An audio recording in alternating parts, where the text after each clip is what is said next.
Ny mofinaina isan'andro atolotry ny mpitandrina rakotina valina maoly.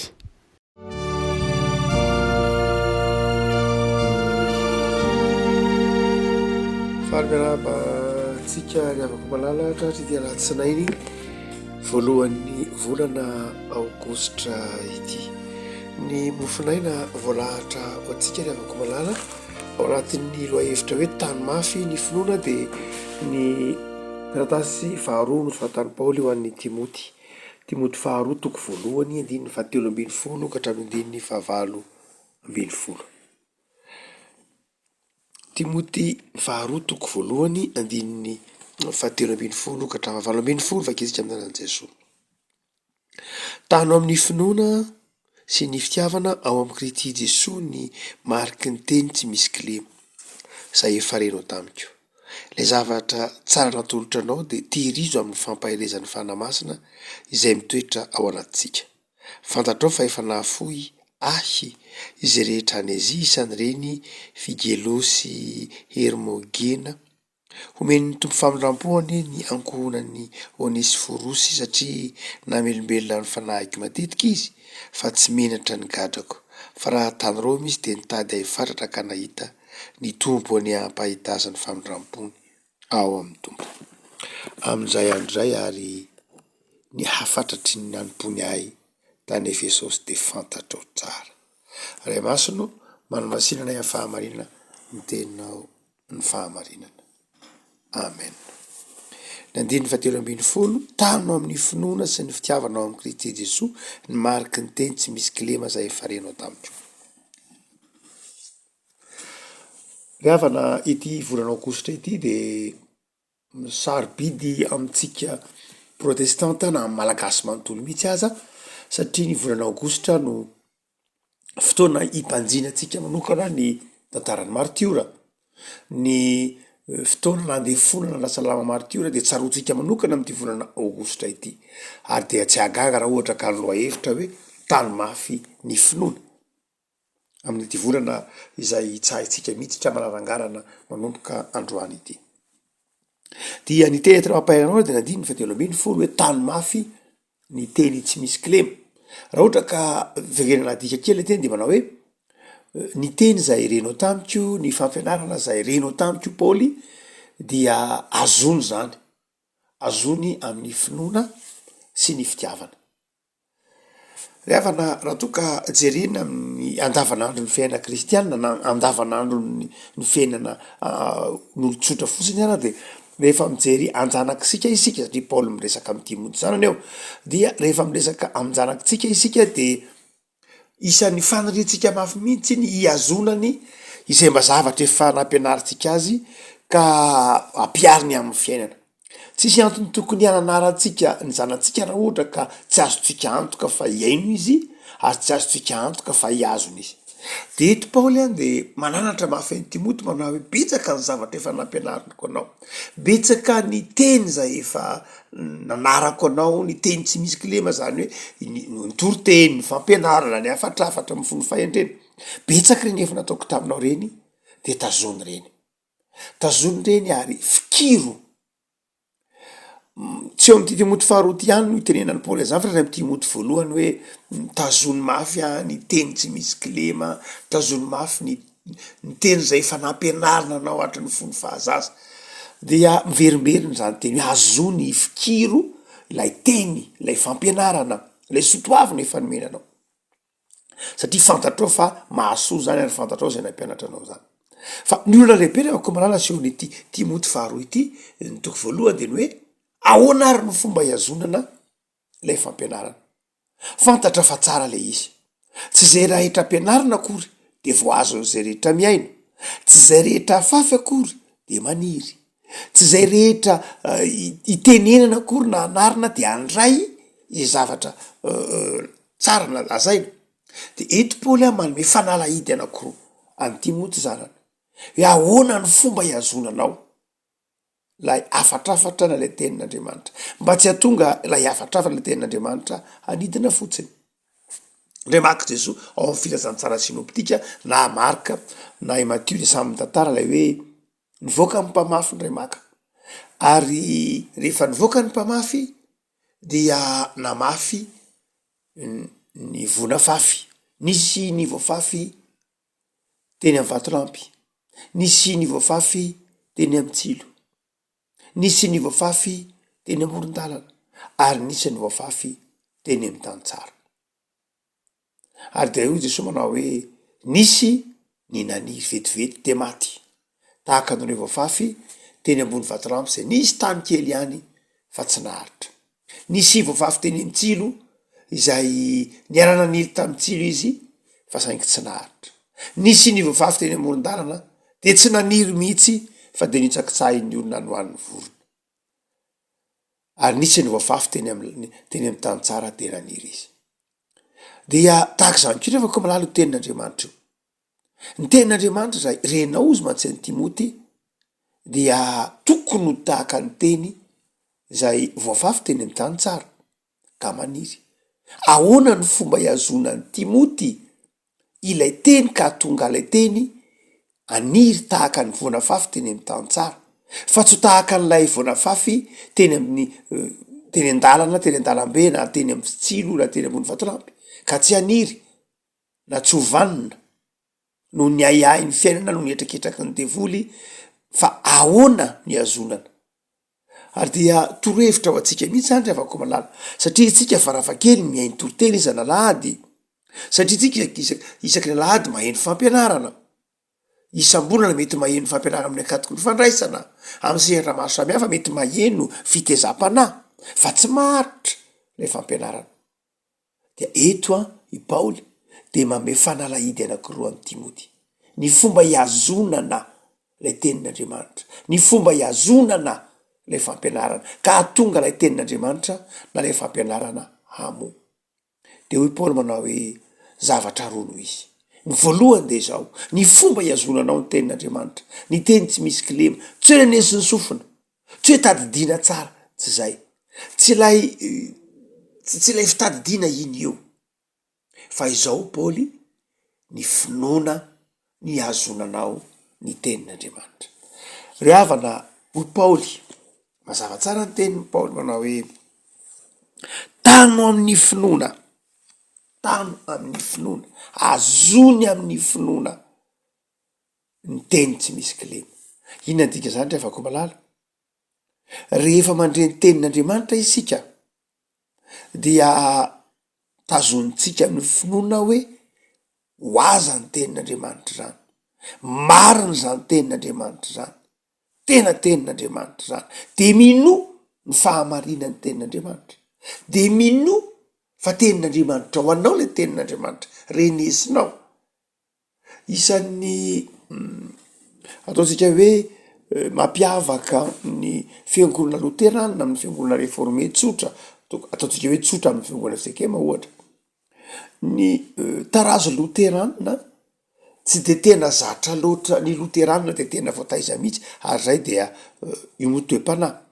Ny loterana de tena voataiza kokoa amin'ny hoe rehefa miainy toroteny izy, rehefa miainy fampianarana izy, de izao ao an-tsainy, satria tena zay mihitsy fampianarana Martin Luther, de tena toy ny miteny amin'ny Andriamanitra.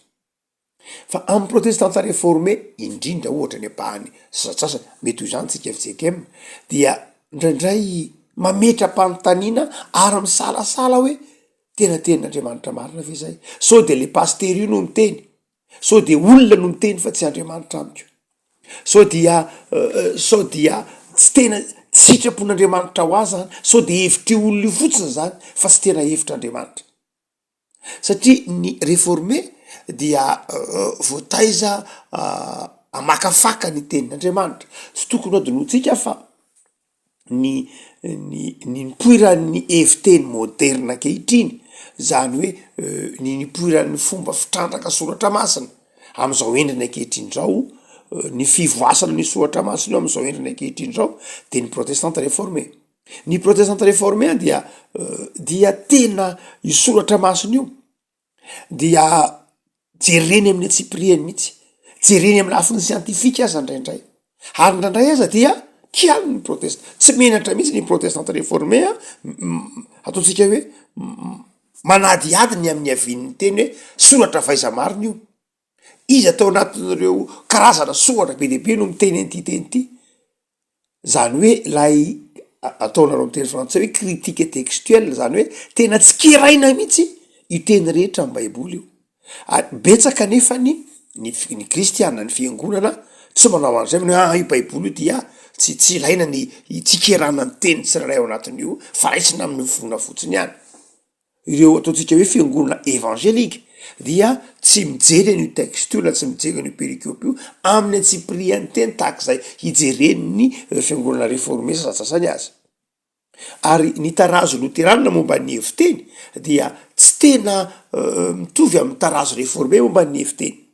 Hany ka rehefa mientoroteny loterana dia tsy de manakina loatra ny mpitoroteny izy, fa zary mahazatra kosa ny fomba fijery ataoko hoe réformé sasany tahaka ny evitsika moa ohatra de nandray le mpitoroteny no hitany, ndraindray za dia vitany ny manakina le mpitoroteny manao hoe ohatrany tsy azoazoko le toroteny teo, ohatrany tsy de nety tamiko toatra le toroteny teo, ohatrany masitsika le toroteny teo. Tsy raisiny ho tenin'Andriamanitra tandrify azy, fa raisiny ho tenin'Andriamanitra tandrify ny hafa, na raisiny ho tenin'Andriamanitra tandrify ny olo-kafa, ary tsy raisiny ho tenin'Andriamanitra ho azy. Ary mety everiny aza manao hoe toatra mamelively ahy fotsiny, ohatrany tsy tena mitombona tsara le toroteny teo, ohatrany tsy de azoazoko ary.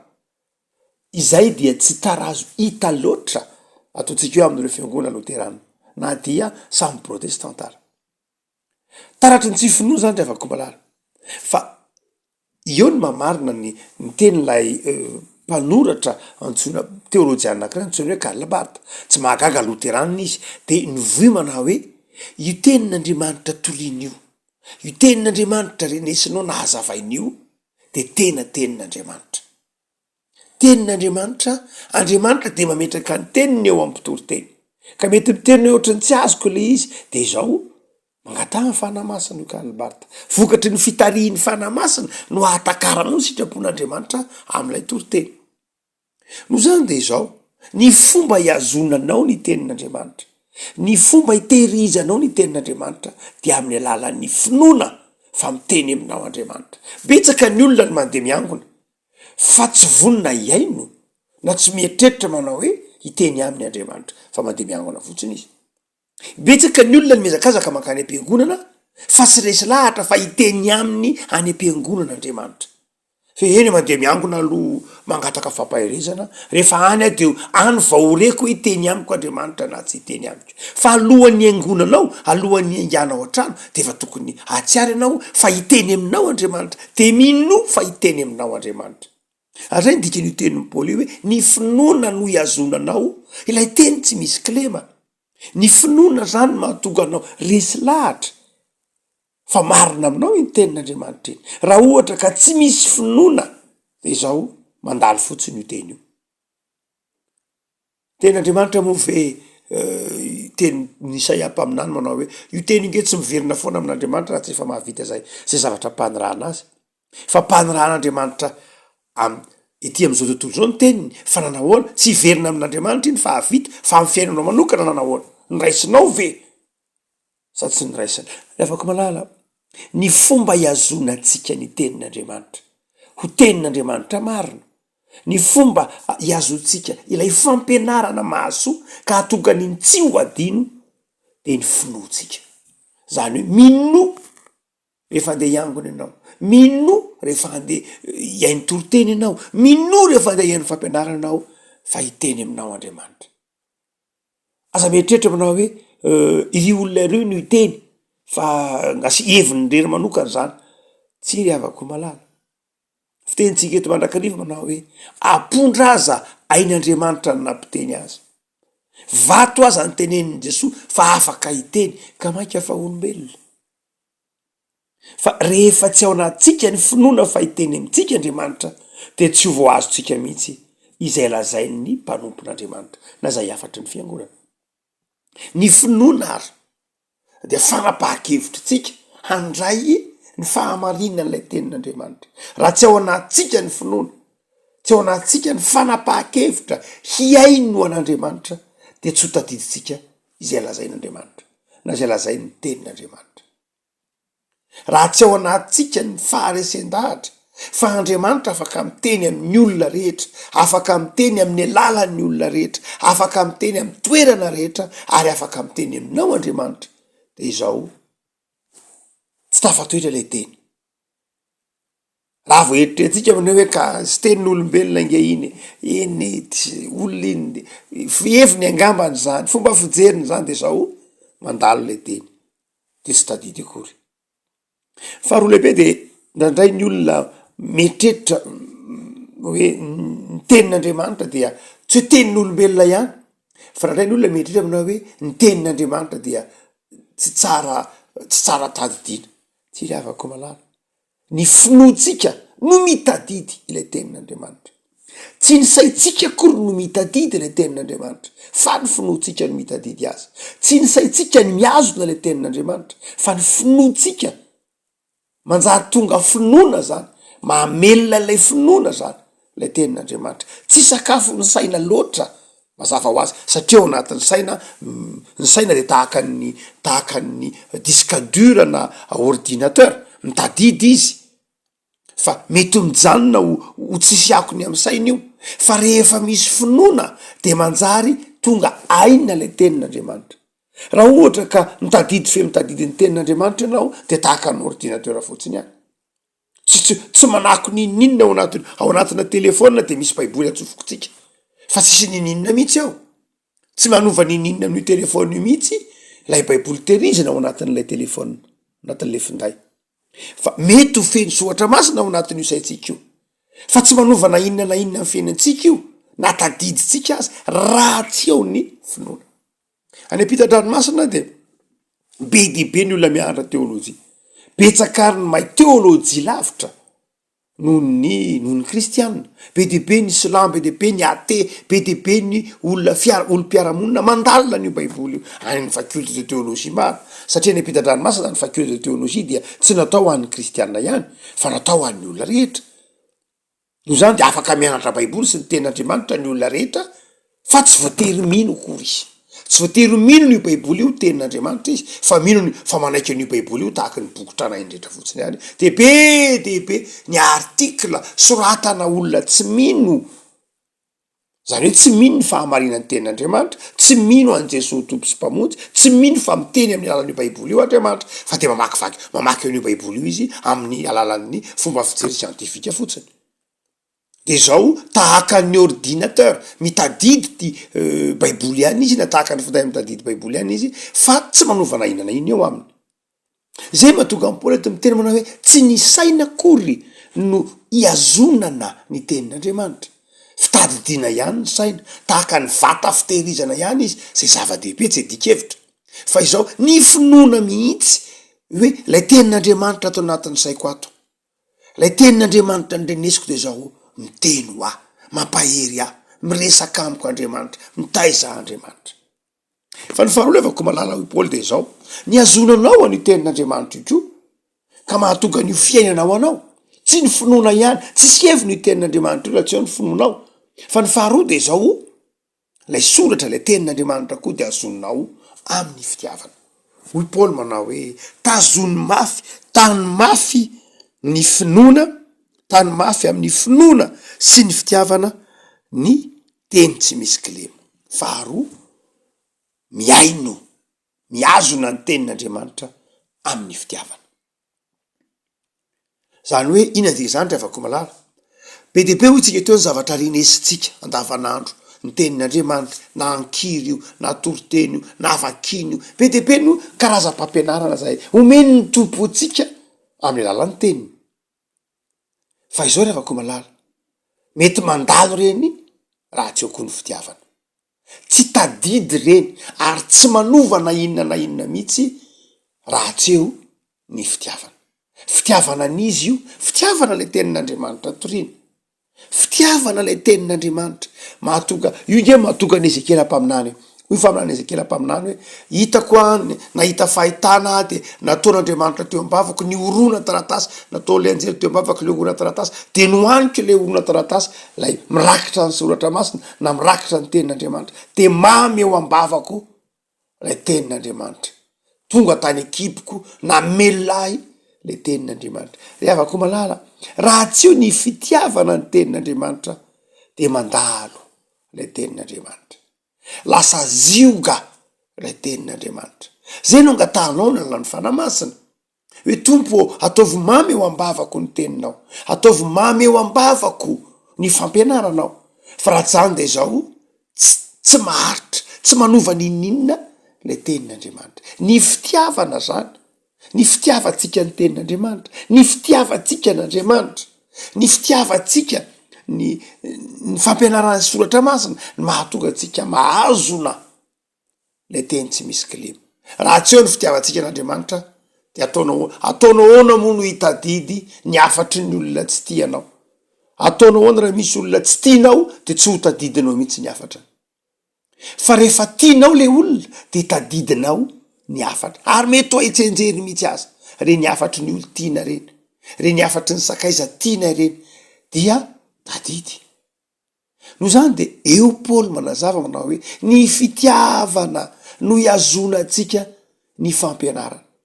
Move itsika mandeha mamonjy fotoam-pivavahana isan'alahady, move itsika mamaky ny tenin'andriamanitra andavanandro, move ny fitiavana no iazona atsika azy, move tia an'andriamanitra isika. Rehefa malala ndraindray mihaino fampianarantsika de manao hoe misy fampianarana atsika mitory-teny. Manao hoe rehefa avy miangana anao de misy miteny manao hoe nanao na tory-teny tany, tsara be mihitsy le tory-teny, tena tsara le tory-teny. De misy medram-panontania manao hoe de inona ny le tory-teny? Nafinahitra le tory-teny. Tsy maninona na tsy tadidinao range le tory-teny, tsy an'ny olana, tsy an'ny olana, tsy voatery ho voaverimberinao le tory-teny, tsy an'ny olana. Satria mantsy ometsika tsiny ny ankizy rehefa mandeha miangana manao hoe tantarao amiko le tory-teny nitoriana tany, de tsy tadidiny tsara le izy. Na ianao olon-dehibe re tsy mahatadidy le tory-teny, fa tsapanao hoe ny zavatra nyraisinao, tsy maninona mihitsy satria tsy ny saina nge no ny tadidy fa ny finoany sy ny fitiavana. Mety tsy tadidy ny saina le tory-teny fa nanova ny fitiavanao. Izay fiovana zay, fiovana tsy materialy ka azo tsapaitanana hoe voatadidiko tsenjely le tory-teny teo, tapany voalohany zao, tapany faharoa zao, tapany fahatelo zao, tsy zay eny tsy zay ihany andaranao miangona. Fa mety tsisy tadidinao mihitsy na izy tapany telo azo, mety tsisy tadidinao. Fa izao ny fanahinao kosa ny inana, ny telona ilay tory-teny, ary ny fanahinao de natsiaro voky teo am-piainona le tenin'andriamanitra. Mety tsy tadidinao le teny, fa ny olombelona nge tsy saina fotsiny ihany. Re mantsy eritreretintsika ho saina ihany ny olombelona ka dia everitsika fa sakafo-tsaina ny tory-teny, sakafo-tsaina ihany. Eny tokoa tsy edikevitra zany. Paoly ny teny an'izany fa ny olombelona de saina, fa ny olombelona koa fanahy. Koa zany de zao mety tsy ho tadidin'ny saina fa sakafo ny fanahy. Nampientanentana am-ponao, nampisy fifalinanao, ary amin'ny fotoana tsy eritreretanao azy vao mivoaka le izy. Mety tsy tadidy ngely izy amin'ny fotoana hoe inona kay le tory-teny tany anaka, de mety mitelaka hoe tsy tadidiko mihitsy, ianao zany tsy niangona, ianao zany variana fotsiny. Mety tsy tadidinao eo iny, fa ny fanahinao matadidy azy, ary ny fanahinao mahajoro amin'ny fakapanahy, ary amin'ny fotoana tsy eritreretana azy de mivoaka le izy. Zany hoe satria le izy nitadidiny ny fitiavanao, nitady-tsaroany ny finoanao, de nanefy ny finoanao hoe eny tompoko tena iazona an'izay. Mety vokatry le tory-teny de zao tsapanao ny roborobo, redareda tao am-ponao ny fitiavana an'Andriamanitra, fa tsy tadidinao le teny, fa izao tadidiny fonao. Ny tombo ny fitiavanao an'Andriamanitra, ny tombo ny finoanao teo am-piainona le tory-tena, teo am-piainona le fampianarana, fa tsy tadidiny sainao le izy. Fa amin'ny fotoana sasany de mivoaka ihany le izy rehefa avy eo. No zany diso ihany diso mihitsy ny fitsarantsika manao hoe rehefa tsy nahatafaverina ny tory-teny ny ankizy avy niangona, na rehefa metrahana fanontaniana manao hoe inona ny tena nitoriana tany ka tsy mahatadidy, de ho tsaraintsika hoe tsy ohatrany tsy niangona ianao zany. Tsy zay mihitsy. Tsy rehefa tsy tadidy iny de ohatrany tsy niangona, fa nga hitadidy tory-teny moa le hany. Zava-dehibe ny fitadidina ny tory-teny, ekeny zany. Satria fitaovana hoety miaritra ny zava-tsarotra, fa mety tsy ho tadidy mihitsy zany. Olona 20 taona ve asainao amerina tory-teny, inona ho tadidiny ao? Fa ny fanahiny, ny finoany, ny fitiavany no hitehirizany an'ilay tory-teny. Nanova ny fomba fijeriny, nanova ny faharesen-dahatra, nanova ny fitiavany an'Andriamanitra teo am-pitoerana teo. De ranjary nanao rispo izy, nanana rispo izy iova, nanana rispo izy ivoatra, ny tombo ny fanatenany, nahatonga fibebahana teo am-pitoerana teo, fa tsy tadidiny le teny.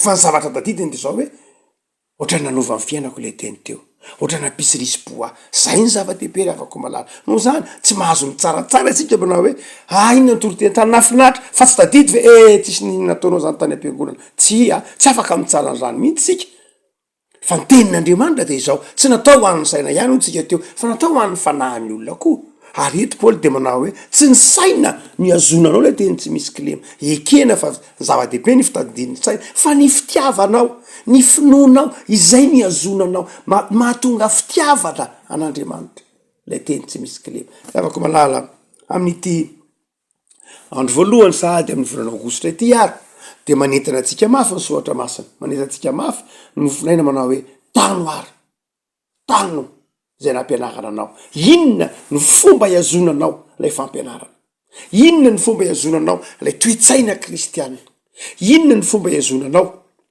lay fanahy lay fahendrena kristianina inona ny fomba iazonanao ilay sotoavina kristianina inona ny fitaovana oentinao miazona ny fampianaran'ny kristy de izao paoly roy any ny finonao fa velona jesoa ny finonao fa miteny aminao andriamanitra ny finonao fa tianao andriamanitra ny finonao fa voavonjy ianao ny finonao fa zanak'andriamanitra ianao zay ny azonanao ny tenin'andriamanitra fa ny faharoa de zao ny fitiavanao ny tenin'andriamanitra ny fitiavanao an' jesoa izay ny azonanao ny fampianarana afako malala engany hitombo ary ny finonao hitombo ny fitiavanao an'andriamanitra de mora ho anao ny mitahiry ny teniny ny fampianarany ao anatinao ivavaka sika tompo misotranao zay noho ny amin'ny teninao zay azonay novakina tamin'ny teny lazanay ka manavatra anay fa ny fitiavanay ianao ny finonay ianao ny finonay ny fahamarina ny teninao ny finonay ny fitiavanao andriamanitra ary ny fankafizanay ny teninao ny azonay miazona ny teny tsy misy kilemana ny afatrafatrao tompo ampitombony finonay ampitombony fitiavanay mba tsy ho very ary tsy andalo mandrakarivo tsy andalo foana fa hanova ny fiainanay ny teninao manova ny fifandraisanay aminao manova ny fanoloratenanay mamelombelona ny fanahinay mamelombelona ny finonay ny teninao tompo asainao miazona ny finony zahay amin'ity volana aogositra ity dia ny teninao zay tsaronay ato-tsaina ny teninao zay efa nampianarana ny nandritry ny fahazazana dia tompo tehirizo amin'ny alalan'ny finonay an' Jesosy zanakao amin'ny alalan'ny fitiavanay azy fotoana jerovanay ny martiora tompo ity volana aogositra ity tao aminao zay ovavolombelonao amin'ny asa tsara ovavolombelonao amin'ny fitondratena mendrika dia azony zay tompo ho am'izany toetra soa zany ho zanaka manoanao ary ho fifalianao mijery ny fijoroana vavolombelona na mora na amin'ny sarotra dia mametraka ny fiainana eo am-pelantananao zay tompo ho fiainana feny fedanana sy fahasambarana noho ny amin'ny teninao noho ny amin'ny fifalianao manjary fifalinay misaotra Jesoa amen.